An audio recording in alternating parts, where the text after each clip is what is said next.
Nama saya Odi, Tidak Sapi Terantau. Dan ini udah ada. Ini Mas Mei, itu Pak Kosmoro. Jadi mungkin sambil berjalan cara kita kenalan-kenalan juga ya. Mungkin saya ada beberapa wajah baru. Jadi awalnya liniran Yoni ya, karena Yoninya itu dulu terpendam kemudian oleh warga di tahun 2014 itu atas inisiatif warga itu juga di keterbukaan dan ketemu oh ternyata itu adalah Yoni dan juga di sampingnya ada liga. Jadi itu kemudian diamankan di tempat Pak Sri yang juga baru dikunjungi ya. Nah, selain itu sebenarnya penataan itu sudah banyak batu yang hancur atau tersisa hanya ada sepi-sepihan yang tertinggal saja di situ. Untuk bantuan-bantuan pokoknya sudah banyak yang selain ada batu-batu tersebut yang apa di permukaan ini salah satunya adalah ada arca nadi. Arca nadi ini kemudian menarik minat salah seorang untuk membawa pulang. Ada yang membawa pulang arca nadi ini, tapi informasinya jadi siapa, bagaimana kok saya masih belum tahu ya. Dibawa pulang. Kemudian ada kejadian di masyarakat situ setelah Nabi tidak ada di lingkungan tadi, maka ini wilayah Janten nih. Untuk ini kan juga banyak peternak sapi, terutama sapi perah. Sampai saat ini termasuk salah satu penghasil susu untuk Kecamatan Mojosobo. Ketika itu tiap hari ada sapi yang mati. Satu sapi mati tiap hari dan itu berlangsung 40 hari. Masyarakat kan kemudian geger sehingga menuntut untuk itu bisa dikembalikan lagi ke lokasi. Nah, akan lagi dikembalikan lagi, lah ini juga ada cerita unik. Jadi ketika dibawa keluar itu rasanya sangat berat, sehingga memerlukan 16 orang untuk bisa memotong tersebut. Sedangkan ketika dikembalikan itu cukup 8 orang untuk mengusung bersama. Di masuk cerita saja seperti itu. Nah, kemudian setelah harta dikembalikan, ternak warga sudah aman, tidak ada masalah. Kita bukan jawaban konkret adalah kata masyarakat. Karena saya belum menemukan untuk nilai patut itu. Yang ada adalah di sekitar Patung Gento ada perkebunan. Pertama di daerah Pokok.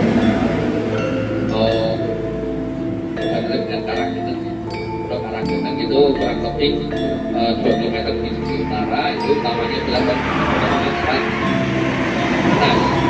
dan ada makam Belanda di situ, sehingga begitu juga diperkirakan ada administrator yang tinggal di wilayah Pondok. Kemudian di sisi barat, ya ini jalan bis barat itu ada wilayah Baros sekitar 1,5 kilo. Ini ada kebetulan ada tempat untuk perampokan arca yang mungkin dari musuh info pas ngobrol dengan Mas Yosi kita melacak ada beberapa arca yang musuh itu berpindah-pindah tempat menuju ke musuh ada wisata, tapi sempat ditampung dulu di daerah Baros. Terus tempatnya, lokasinya di mana, titiknya, rumahnya itu belum. Nah, ini wilayah peta daerah sini. Ini peta tahun 1930. Ini Patung Gento di sini. Maksudnya di sini ada semacam bukit kecil ini ya. Ada Patung Gento. Di kalau pengampungan Patung Gento belum ada ketika 1932 adalah Kali Cipong. Ini ada Patung Gento yang ini, kemudian juga lagi ada Kali Cipong ini sampai sekarang sejarah yang ramai untuk beberapa perumahan yang dan di mana utaranya ada Jaten, terus ini kita di daerah. Kami dari panitia yang rencananya itu hanya kegiatan ini itu cuma Mei, itu yarwe berhubung ada donasi dari itu dan yang juga, maka dari panitia itu akan memberikan takjil berupa nasi sayur, gorengan, sama teh panas ataupun es teh. Monggo menawi di lain itu panjenengan pengen order susu jahe atau yang lain boleh di sini atau ada tambahan di sini. Selain itu di pada itu mau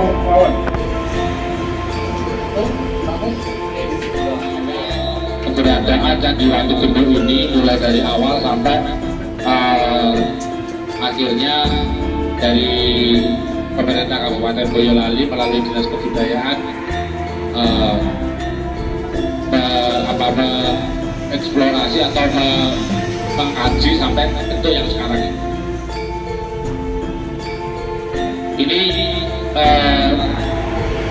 ada 3 foto ini dari awal. Jadi kondisi tahun 2015 itu pas viral-viralnya masuk koran, ditemukan candi itu posisinya seperti ini, seperti yang gambar pertama. Kemudian Juli 2017 itu saya agak kaget karena 2016 pasca ekskavasi penyelamatan dari BPCB kok lingganya hilang, dengan banyak isu lingganya ada yang nyuri dan sebagainya. Tapi ternyata diselamatkan di tempat yang asli. Nah ini yang ketiga, ini adalah foto kondisi tahun 2019. Nah ini ada tata letaknya, di skip aja nggak masalah, ada keunikan-keunikan. Lanjut mas. Nah ini 2015 memang jadi berita hangat. Media massa banyak yang memuat atau menerbitkan berita tentang temuan Candi Watu Gendul, berita temuan situs abad 19 di Solo Pos, kemudian Metro Jateng, kemudian KR Jogja, sehingga akhirnya dari berita itu 2016 lanjut mas. Nah ini dokumentasinya tahun 2015 posisinya seperti ini. Ini saya foto Agustus 2015. Foto atas itu kondisi umum, kemudian yang bawah, kemudian ini detail. Bentuknya lingganya seperti itu waktu 2015. Pas viral-viralnya media massa itu, berita-berita temuan candi itu. Nah ternyata memang cerita Pak Sri tadi, memang ada upaya daripada warga untuk pengen tahu itu isinya apa sih, sehingga digali setelah tahu ini semua muncul, baru rame, kemudian baru kita laporkan. Nah ini masih dokumentasi posisi 2015 nantinya, kemudian posisi Yoninya sudah tadinya yang dulu ditemukannya miring sudah agak mapan oleh warga. Nah ini dari hasil laporan warga di tahun 2015, Mas Junawan dan kawan-kawan dari Balai BPCB waktu itu mengadakan ekskavasi penyelamatan di tahun 2016. Ada beberapa galian, ada beberapa titik galian, sehingga menemukan bentuk asli bagian dalam candinya. Ini ada struktur pintu masuknya, kemudian struktur pagar. Masalah takjil, monggo yang belum mendapatkan minuman itu di depan ada uang misalnya panjenengan ujuk diambil sendiri-sendiri atau teh ataupun es teh. Di luar itu kalau toh panjenengan beli selain itu aku dan pakai yarwe itu kali Mas Dadan, mari kita berbuka puasa. Bismillahirrahmanirrahim. Allahumma lakasumtu wa bika amantu wa ala rabbika bi rahmatika ya arhamar rahimin.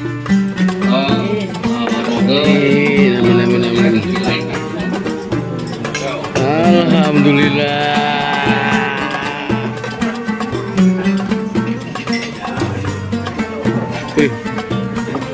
Wis persiapannya burung kok. Nah, ojo keliru tunggu lho. Aku malah orang-orang berbuka break dulu lur, berbuka puasa sampai pemaparan pemateri ya. Komunitas Gelasiwan ini matur suwun sangat sudah saged hadir di acara Bojalali. Pak Kus matur suwun, Pak Udi matur suwun. Benar kata Pak Kus tadi, Candi Watu Gendo itu kalau saya lihat dari pencahayaannya pun eksotis, sudah mendapatkan nilai keeksotisannya. Apalagi ini aja belum berdiri, ketika saya mendapatkan momen foto, itu momen fotonya cahayanya dari segi langit. Nah, tapi kalau kita berbicara lebih dalam lagi bagaimana memanfaatkan, menurut saya kita tidak bisa berjalan tanpa adanya pemerintah. Itu jelas. Salah satu yang bisa kita rangkul sekarang ini paling dekat dengan wilayah Candi itu adalah Pemdes. Nah, salah satu yang bisa kita lakukan dan sudah dilakukan di Kabupaten Semarang itu sebenarnya dari grassroots dulu. Kita memasukkan di RPJM itu, di RPJM desa, kita dulu ada yang namanya merti sendang sama merti dusun. Setelah dengan adanya merti sendang, merti dusun, ramah-ramah kultur gitu, peningkatan kultur gitu, edukasi kultur, edukasi habit dan edukasi tentang pemahaman bahwa sendang itu apa sih? Titik awal mula dari itu nanti akan membuka jalur lainnya tentang budaya. Jadi dengan ekosistem. Nah, yang penting dilakukan oleh komunitas di Bojalali ini sekarang ini, piye carane adalah sejarah Watu Gendo ini. Karena desa itu wajib setiap tahunnya itu melakukan pertanggungjawaban. Dan biasanya narasi di depan desanya itu ada narasi sejarah desa. Nah, sejarah desa itu harus disambungkan dengan adanya tentang Candi Watu Gendo, muri-muri Watu Gendo. Jadi mendorong desanya untuk menulis di dokumen perencanaan dan RPJM dan termasuk pertanggungjawaban. Itu dilakukan setiap tahunnya. Nah, yang kedua itu adalah dengan adanya RPJM itu, dengan masuk dari RPJM kita tinggal hitung waktu berapa tahun ini udah elong 1 tahun. 2 tahun lagi lah banyak kades yang ingin tampil. Nah ini intinya Bojalali atau komunitas ini memanfaatkan istilahnya kendaraan. Karena tidak mungkin kalau menciptakan RPJM itu tanpa ada pemimpin yang narsistik betul-betul. Karena peningkatan suatu wilayah ini tidak akan didukung ketika seorang pemimpinnya di ekosistem pemimpin itu adalah orang yang juga mengetahui tentang budayanya. Nah itu malah dibikin genjar-genjar dengan isu jadi kades nanti budaya nih. Setelah jadi kades nanti budaya nih, budayanya apa? Masukkan ke calon-calon yang akan nyalon ini, dimasukkan ke mereka. Nilai-nilai budaya ini masuknya sebagai salah satu kendaraan mereka. Setelah mereka menjadikan itu visi misi, tugasnya komunitas itu paling enak kok. Baru mulai pagi. Itu tidak akan berlanjut ketika tidak dimasukkan ke dalam RPJM desa RPJP. Yang paling kunci sekarang ini bukan calon desanya, calon kadesnya, tapi ada salah satu manusia lagi yang tidak tergantikan. Kalau di kades terganti betul, ganti loh. Kades ada pemilihan. Saya nggak ganti nanti sekdes. Nah, kalau Pak sekdes, sekali sekdes kayak RPJM yang berbau kebudayaan, tanongnya tentang Watu Gendo atau daerah lain nih. Saya yakin Boyolali ini situs marginal Pak. Oh iya, orang kurang situs marginal. Nah, itu bisa dijadikan istilahnya gerakan dari bawah grassroots gitu. Grassroots komunitas untuk mempori para calon kepala desa dan sekdes memasukkan di program desa. Saya yakin dengan itu toh nanti bisa nyumpul sebelah ada merti sendiri bukan Boyolali. Beberapa desa ada gitu. Nah iso sekarang ini kan di Kabupaten Semarang ini sampai adanya namanya Susuk Wangon. Susuk Wangan itu adalah susuk wangan nih. Susuk wangan itu mengambil dari air sendang di daerah masing-masing. Nah itu dimasukkan, nah iso dimasukkan dalam kultur desanya. itu lama-lama nanti saya jenenge tempat marginal puden di ya, mungkin itu saja Mas, nanti bisa tambah varian ya. Terima kasih. Mas itu nasrani Mas. Ika lemu. Iya. Mas Kadir mau nambahin apa sudah jelas? Udah. Tugasmu nempel Pak Tarik berarti. Oh ya orang. Nyabrang dulu. Hah? Wah, kok. Ada lagi teman-teman? Luar biasa, ini efektif banget. Mas Fajar, kita gatel dari ngomong. Om Denis lah. Perkenalkan, Nonton nempel apa? perkenalkan, nama saya Fajar.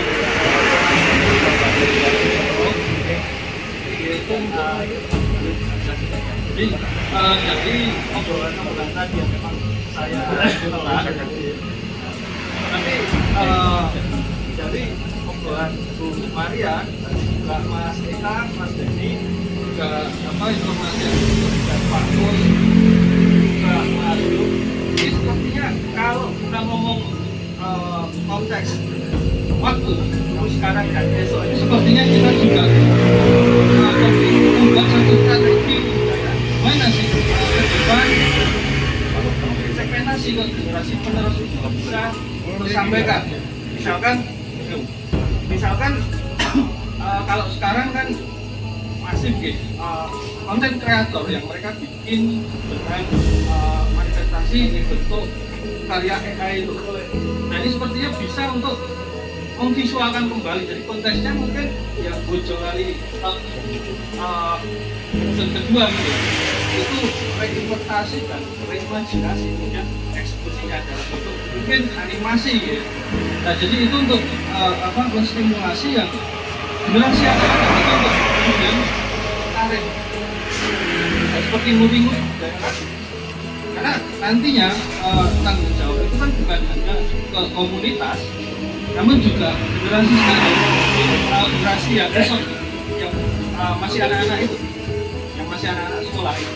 Nah, dengan begitu kan ini menjadi satu pertahanan budaya yang kiranya ini bisa ditandingkan dengan budaya yang masuk dari luar.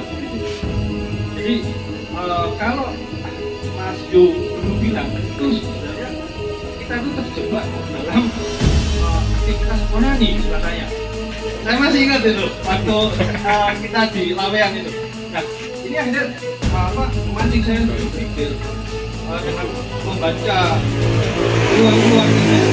Artinya ya semoga kan bisa merangkul mereka kreator-kreator itu untuk memvisualkan itu ke bentuk kemasan yang lebih mudah dipahami generasi yang lanjut. Itu aja. Terima kasih. Terima kasih Pak Gus. Foto sih. Piring kiri sini, deh. Kiri. Sip. Senyum paling cantik. Ya. Sampun. Yo ya. Tapi video.